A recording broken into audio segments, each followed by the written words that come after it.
내 하나님이여, 내 하나님이여, 어찌 나를 버리셨나이까? 어찌 나를 멀리하여 돕지 아니하시오며 내 신음소리를 듣지 아니하시나이까? 내 하나님이여, 내가 낮에도 부르짖고 밤에도 잠잠하지 아니하오나 응답하지 아니하시나이다. 이스라엘의 찬송 중에 계시는 주여, 주는 거룩하시니이다. 우리 조상들이 주께 의뢰하였으므로 그들을 건지셨나이다. 그들이 주께 부르짖어 구원을 얻고 주께 의뢰하여 수치를 당하지 아니하였나이다. 나는 벌레여 사람이 아니라 사람의 비방거리요 백성의 조롱거리니이다. 나를 보는 자는 다 나를 비웃으며 입술을 삐죽거리고 머리를 흔들며 말하되 그가 여호와께 의탁하니 구원하실걸, 그를 기뻐하시니 건지실걸 하나이다. 오직 주께서 나를 모태에서 나오게 하시고 내 어머니의 젖을 먹을 때 의지하게 하셨나이다. 내가 날 때부터 주께 맡긴 바 되었고 모태에서 나올 때부터 주는 나의 하나님이 되셨나이다. 나를 멀리하지 마옵소서. 환난이 가까우나 도울 자 없나이다. 할렐루야. 우리 하나님의 은혜 평강이 오늘 새벽을 깨우시며 또 한 주를 시작하시는 우리 모두에게 임하시기를 주님의 이름으로 축복합니다. 담임 목사님께서는 이번 한 주 재충전의 시간을 가지십니다. 우리 목사님의 영육간의 강건함을 위해서 함께 기도해 주시기 바랍니다. 오늘 말씀은 시편 22편 말씀입니다. 22편 말씀은 31편까지 1절까지 되는 긴 말씀인데 오늘 우리는 11절까지 말씀을 읽었습니다. 오늘 말씀을 지은 이는 다윗이죠. 이 다윗은 오늘 본문 말씀을 통해서 자신이 큰 위기에 있음을 고백하고 있습니다. 다윗이 살아가면서 많은 위기가 있었죠. 오늘 말씀에서도 어떤 위기인지는 말하고 있지 않지만 이 다윗이 인생을 살아가면서 정말 큰 위기를 만나고 어려움을 만난 것입니다. 그런데 이 어려움을 만난 이 다윗에게 마음을 더 아프게 하고 힘들게 하는 것은 많은 사람들이 그를 비방하는 거죠. 많은 사람들이 내가 오늘 8절 말씀에 보니 그가 여호와께 의탁하고 구원하실 걸 그를 기뻐하시니 건지실 걸 하나이다 라고 얘기합니다. 너가 그렇게 의지하고 너가 그렇게 찬양했던 하나님이 네가 이렇게 어려울 때에 어디에 있느냐라고 얘기를 하면서 비웃는다는 것이죠. 저희 막내 이모님께서도 이제 믿지 않는 가정에 시집을 가셨습니다. 이제 믿지 않는 집에 시집을 가셨는데 이제 사랑해서 결혼하셨으니까 그 부분은 감당하지만 같이 살아가다 보면 어려움을 겪을 때가 있잖아요. 어려움을 겪고 인생에 문제가 겪고 있을 때에 이제 시댁 식구들이 또 남편이 당신이 그렇게 예배하고 그렇게 찬양하는 하나님이 왜 도와주지 아니하시냐 하면서 그렇게 핍박했던 경우가 왕왕 있었다고 합니다. 여러분, 그럴 때는 우리의 마음이 더 아픈 거예요. 내가 그렇게 하나님을 의지하고 하나님께 기도하며 간구하는데 하나님께서는 나를 내 기도에 내 말씀에 귀를 기울여지지 아니하시는 것입니다. 다윗은 믿지 않은 그러나 다윗의 마음에 너무 아픈 것은 자기를 향해서 조롱하는 것보다 하나님께서 나를 마치 버리신 것 같다라는 마음이 들 때였다는 것이죠. 우리가 1절 말씀에 보면 내 하나님이여 내 하나님이여 어찌 나를 버리셨나이까 어찌 나를 멀리하여 돕지 아니하시오며 내 신음소리를 듣지 아니하시나이까 라고 얘기합니다. 하나님께 부르짖는다는 거예요. 2절 말씀에도 보니 내가 낮에도 부르짖고 밤에도 잠잠하지 아니오나 응답하지 아니하신다라고 얘기하고 있죠. 여러분, 우리가 큰 일을 당했을 때에 어떤 문제를 당했을 때에 늘 우리는 기도합니다. 하나님, 이 문제를 좀 알아주시고 해결해 주십사라고 하나님께 기도하죠. 간절한 마음으로 기도하고 주위에 둘러싼 또 다른 사람들의 시선에도 불구하고 비방하는 시상에도 불구하고 하나님께 간절히 기도함에 불구하도 하나님께 응답을 도저히 주시지 아니할 때가 있다는 것입니다. 여러분, 그럴 때 우리의 마음이 어떠합니까? 참 마음이 애타고 마음이 마치 외롭고 왜 하나님께서 내 기도에 응답해 주지 아니하실까라는 마음에 참 너무나도 가슴이 아픈 것입니다. 오늘 말씀에 보면 하나님의 응답하지 않으신다라는 이 응답이라는 단어는 히브리 성경으로 아나라는 단어를 사용하고 있습니다. 이 아나라는 표현은 서로 얼굴을 마주 보면서 이야기한다라는 뜻을 가지고 있어요. 그래서 내가 하나님을 바라보면서 하나님께 계속 얘기하고 있는데 하나님은 내 얼굴을 향해서 나를 향해서 얼굴을 돌아보지 아니하시는 거예요. 나에 대해서 말씀을 하지 아니하시는 거예요. 여러분, 그런 마음이 들 때 얼마나 우리의 마음이 애타겠습니까? 여러분, 우리가 살아가면서 이런 경우를 많이 겪지 않습니까? 참 우리가 하나님께 간절히 기도할 때 즉각적으로 우리의 기도에 응답해 주시기도 하시고 때로는 잠시 기다려라 라고 말씀해 주시기도 하시지만 어떨 때는 아무 응답도 우리에게 주시지 아니할 때가 있다는 것입니다. 얼마나 답답하고 괴로운 순간입니까? 여러분, 그러나 우리의 신앙과 믿음은 이 답답하고 괴로운 순간에 어떤 선택을 하느냐에 따라서 우리의 신앙과 믿음이 결정되는 것입니다. 어떤 분들은 참 내가 열심히 기도했는데도 하나님 들어주지 아니하시더라, 내가 그렇게 간절히 기도했는데도 하나님 아무 응답이 없으시더라라는 속에서 시험이 들기도 한다는 거예요. 그래서 조금 기도했다가 아무 응답이 없자 다른 방법을 찾아본다는 것입니다.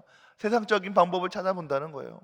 여러 가지 하나님께 기도해도 별 다른 바가 없네, 뾰족한 수가 없네, 내가 또 다른 방도를 찾아봐야겠다라고 생각하면서 여러 가지 세상적인 방법들, 또 세상 사람들이 행하는 그런 똑같은 방법들을 의지하기도 한다는 것입니다. 여러분, 안타깝게도 우리 점을 치는 무당에 가는 사람들 중에 많은 사람들 중에 일부분이 교회 다니는 집사님이고 교회 다니는 사람들이기도 한다는 거예요. 교회 다니는 사람들이 무당을 찾아가서 점을 쳐보기도 하고 또 의견을 물어보기도 한다는 것입니다. 여러분, 왜 그렇습니까? 내가 하나님께 어려움을 당했을 때에 기도하고 간구했는데 하나님 이 일을 좀 해결하고자 간구했는데 하나님께서 응답이 없으시니까 답답해서 내가 무당을 찾아가 보기도 한다라고 얘기했다는 거예요.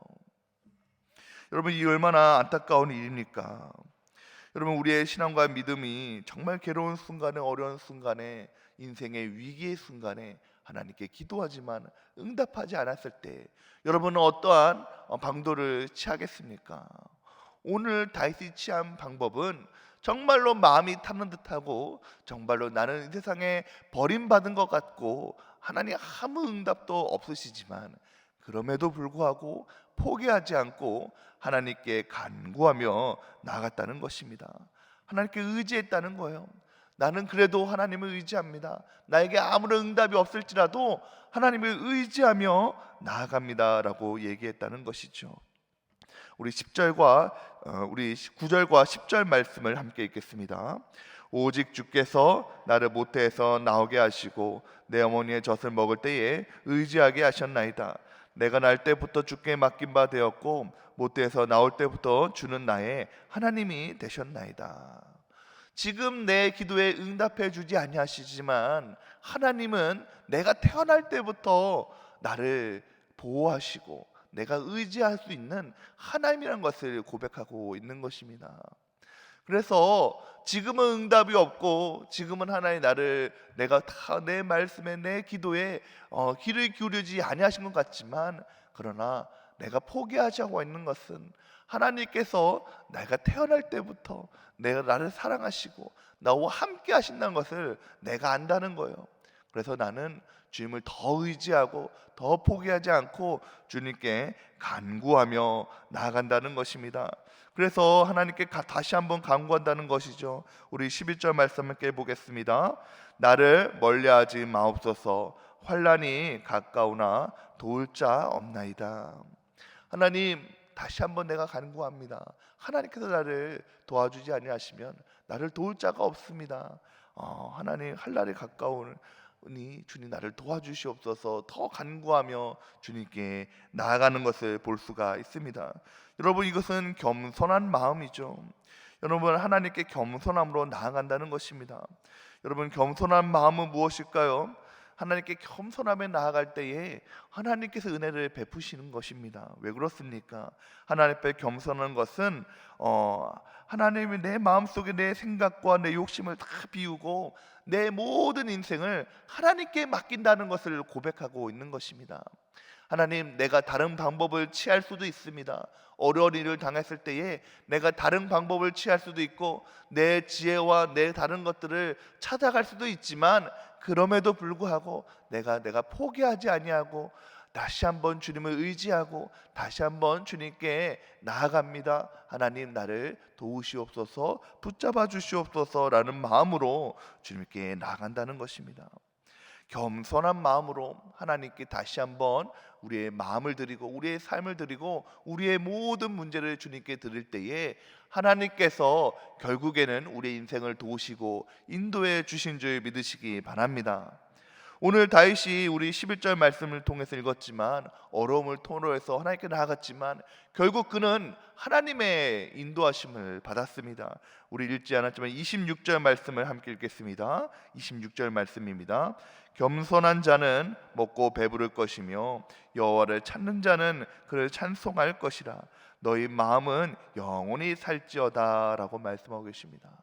이 다윗이 초반에 우리가 읽었던 1절부터 말씀을 보았을 때에 어려움을 겪고 힘든 일을 겪고 하나님 나를 버리셨습니까? 왜 나의 기도에 응답해 주지 아니하십니까? 많은 사람들이 나를 비웃습니다 라고 고백함에도 불구하고 겸손한 마음으로 주님께 더 간절히 기도하며 포기하지 않고 나아갔더니 결국에는 하나님께서 문제를 풀어주시고 배부르게 하시고 또 찬송할 수 있도록 그 모든 상황을 역전시켜 주신 줄 믿으시기 바랍니다.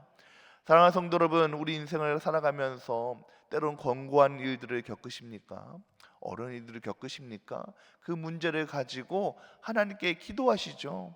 그러나 그 기도가 응답되지 않을 때에 여러분, 그럼에도 불구하고 하나님께 더 간절히 기도해야 하시기 바랍니다. 포기하지 않고 우리의 모든 삶의 문제를 다 하나님께 맡기시고 의지하시면서 겸손한 마음으로 나갈 때에 결국에는 하나님께서 우리를 도우시며 인도하여 주시고 우리를 배부르게 하시며 모든 문제를 해결해 주시는 놀라운 은혜가 우리에게 임하게 될 줄 믿습니다. 바라기는 이러한 은혜를 누리시는 우리 모두가 되시기를 주님의 이름으로 축복합니다. 함께 기도하겠습니다. 사랑과 은혜가 풍성하신 하나님, 한 주의 시작을 하나님께 올려드립니다. 하루의 시작을 하나님께 올려드립니다. 하나님, 우리가 한 주 또 하루를 시작했지만 앞으로의 우리의 인생에 어떤 일들이 일어날지 우리는 알지 못합니다. 그러므로 때로는 우리는 불안하기도 하고 때로는 큰 일이 우리에게 닥쳐올 때에 우리는 두려움에 떨며 하나님께 기도하며 하나님의 얼굴을 구하며 하나님을 찾습니다. 하나님, 그럴 때도 어떨 때는 하나님께서 우리의 기도를 들어주지 않으려 하실 때가 있는데 우리의 마음이 정말로 타는 것 같고 애탈지라도 하나님, 다시 한번 하나님을 의지할 수 있도록 우리를 도와주시옵시고 다시 한번 겸손히 하나님 앞에 엎드려 하나님을 구하면서 하나님을 의지할 수 있도록 도와주시옵소서. 그럴 때에 하나님께서 우리를 도우시며 우리를 배부르게 하시고 우리의 모든 상황을 역전시켜 주실 줄 믿습니다. 능력의 하나님, 은혜의 하나님을 우리가 다시 한번 붙잡사오니 하나님께서 나를 도우시고 우리를 긍휼히 여겨 주시옵소서. 우리 담임 목사님을 기억해 주시고 함께 해 주시기를 소망합니다. 교회 모든 사역과 그들의 많은 일들을 감당하시는 우리 목사님에게 함께하여 주셔서 영육간의 강건함을 더하여 주시옵시고 이제 재충전의 시간을 갖고 계시는데 하나님께서 회복시켜 주시옵시사 연말의 모든 사역과 내년의 사역을 잘 계획하셔서 우리 교회를 잘 이끌어 나갈 수 있도록 하나님께서 우리 교회 우리 목사님을 세워주시고 함께하여 주시옵소서. 오늘을 시작하는 백운의 모든 성도들에게 하나님 함께하여 주셔서 어디 있든지 무엇을 하든지 하나님께서 동행하여 주시옵시고 시마다 때마다 순간순간마다 도우심을 있게 하여 주시옵소서. 예수 그리스도의 이름으로 기도드렸사옵나이다. 아멘.